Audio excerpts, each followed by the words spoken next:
Hey guys, Lisa Ortiz. How's it going? Some of you may know me from Pokemon or Sonic X, where I was Amy Rose, or you might know me from Yu-Gi-Oh! Or My Hero Academia, or tons of other things. One Piece, blah, blah, blah, blah, blah, blah, blah. Lots of stuff. I wanted to take a second and thank everyone who wished me happy birthday this week because it's been really great. All your messages have cheered me up and they meant so much to me. I'm sure you've seen a lot of pictures of me laughing or smiling with friends and having a good time. And I have been. But social media is a weird thing and it doesn't really tell the whole story. So I want to take a second and I want to talk to you about the stuff that you don't see. Since I moved to Los Angeles in 2020, I've lost about 12 people in my immediate and extended family and friend circle. And I think only 2 of them were to COVID.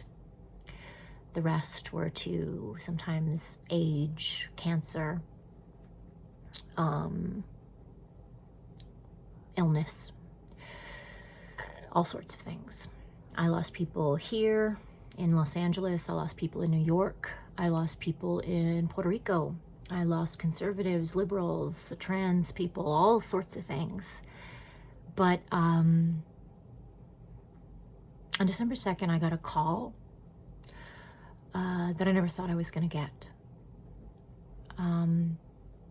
A young man that I have known his entire life, who is family to me, committed suicide. And it's changed what I am willing to share. I'd always been very private about my personal life and my mental health. And I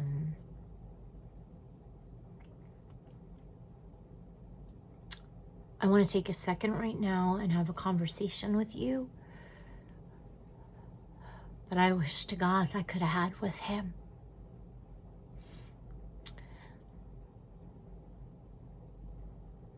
I don't ask why you did this. I'm not going to try and understand, because on some level, I get it. I have been in the darkness. I have been swallowed by it. You see me laughing and having fun and spending time with friends, and I am having a wonderful time. But if you had talked to me 2 years ago, I couldn't say the same thing. During the pandemic, I had moved to a new place. I was by myself in a house, in a home. I mean, I was surrounded by people that I couldn't necessarily talk to, and the people who I did have in my life, even though I loved and cared about them, they didn't know me the way that people I had grown up with had. When my mother passed, I didn't get to see all those people. I didn't get to see so many family and the things that you need. I have people who knew her. And when I arrived and we were closed and shut in our homes, having struggled with mental health my whole entire life, it took exactly 10 days before I had fallen into a pretty sizable depression.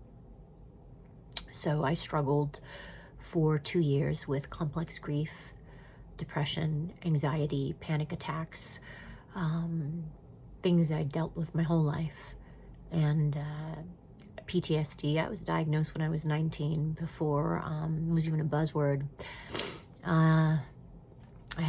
It made my ADHD worse. Yes, I'm neurodivergent like half the people you know, but once again, before it was a buzzword.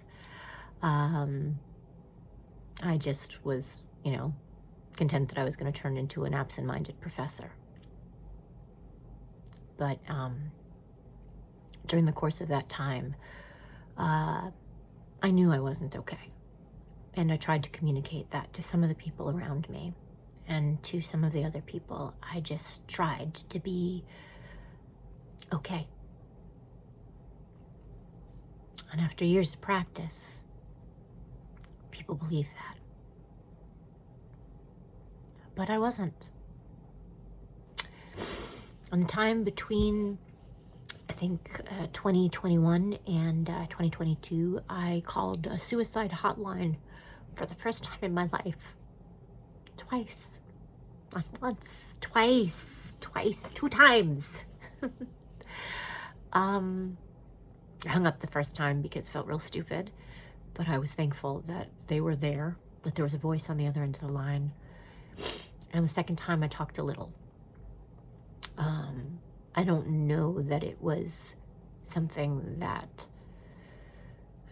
was a huge thing, but having someone there to talk to was comforting.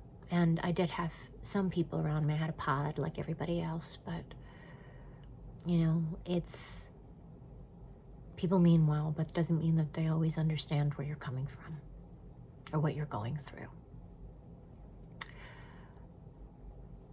I want to tell you, though, that it gets better. That as dark as times are, as horrible as situations are that you go through, there is another side, even if you cannot see it. I'm lucky because somehow there was always someone something that helped me see further down the road than I could actually see. I hope to God that right now, if you're watching this, that I am that person for you. You can get better. It will get better. You will laugh again. You will smile again. You will have friends again, okay? I promise you. I've been on and off of medicine much of my life, and when the pandemic happened, when I went through this particular period again, I had a hard time finding mental health help. There was sometimes a 5 months wait list. I know that Jamie, when he agreed to go and seek help, that there was still a wait list until January. And as we know right now, it was a little too late. For me, it took me a while to find help. But once I got on the proper medication and they sort of buoyed me in that way, I started to feel better. I went to therapy. I still am in therapy, and it helps me tremendously. And during the course of all of that, I directed a show. I did various roles, many of which I did not post about. I helped my brother. I helped some friends through cancer. I sang. I wore stupid clothes. I got a bad haircut. I fell in love. I fell out of love. I fell in love again. I was confused.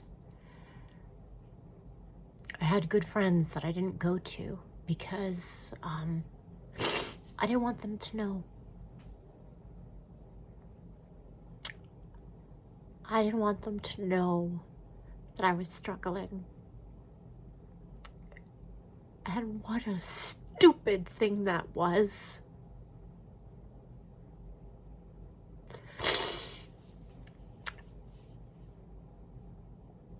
What you do and who you talk to and how you open up yourself to the world, that's what we have. I know that right now, it's hard to see good sometimes. I mean, all you have to do is look at the news. I mean, you see the war in Palestine, in the whole Gaza side, the whole Israeli side. You see, you know, the so many things. There's a lot of wars going on right now. And I know sometimes it can feel like maybe there's nothing good in the world, but there is. There's you. And you are worth so, so much.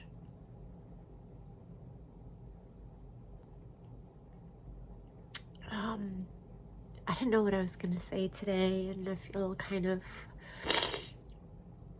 silly, but like I said,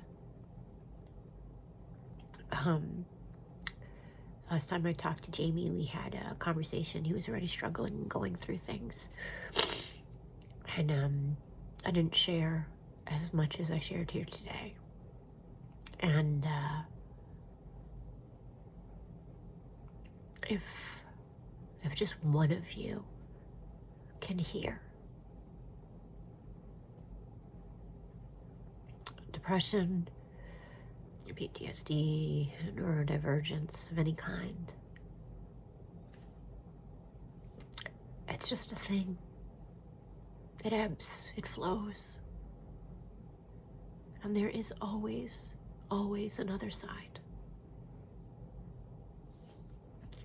I'm on it.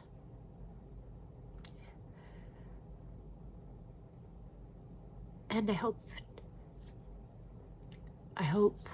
to all that is good, that if you're struggling, even if you can't see your way out, that you can trust that there is one. And if you're a friend of someone and you're concerned, even if you're not, if you haven't heard from them, if you're worried about them, talk to them. There's an epidemic going on right now.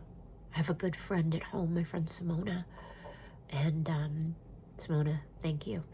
She always calls and she always checks on me even when I don't want to be checked on, which I appreciate. She thinks I don't, but I do. Because she knows that I struggle. And I know that, we've talked about it. But she's had, I think, at least 5 friends who've committed suicide since 2020. That's a lot. It's a lot of people not seeing their way out. And I want to tell you that even if you can't see it, and I will say this as many times as it takes, with the proper help, with therapy, with medication, with support, you will get better. Even if it's persistent depression like what I've had. I love you guys. And I want you to know that I sincerely love you. I am thankful for everyone that I have met, for everyone at any convention who has come up to me and given me a hug, said hello. I'm thankful for strangers who give me coffee and say hello. I'm thankful for people who tell me that I have cute earrings. I am thankful for so many things. Except when I'm not. But thankfully,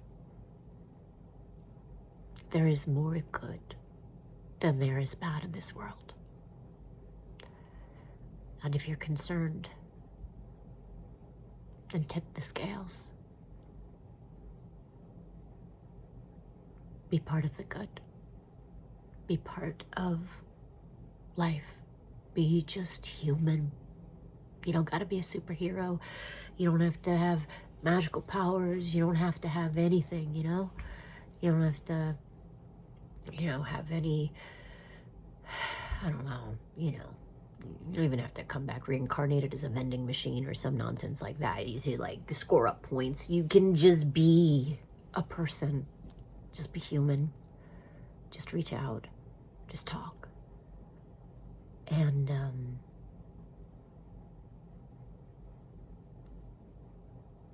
just know that you're not alone.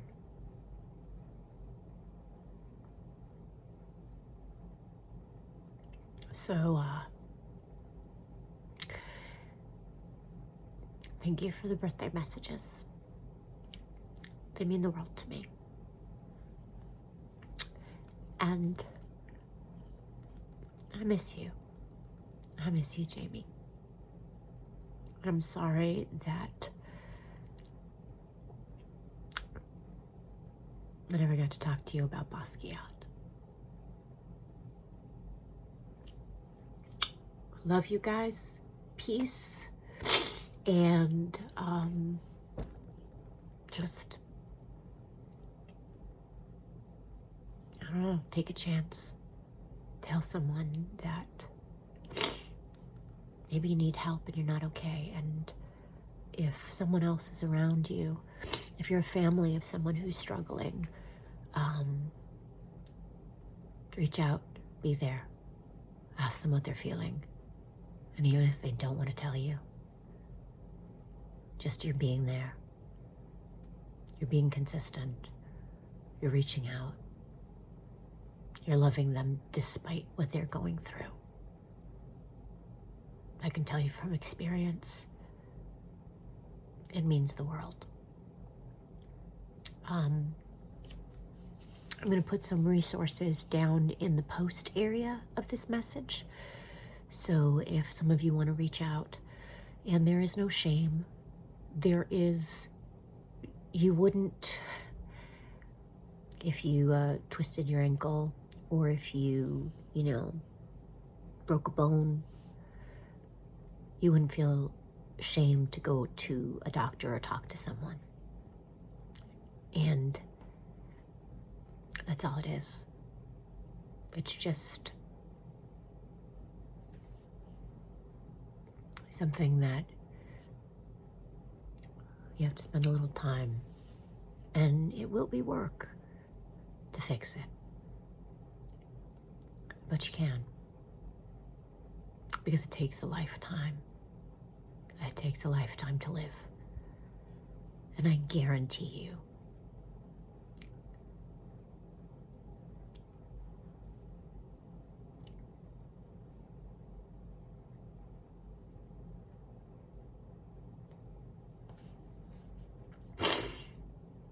it's worth the ride.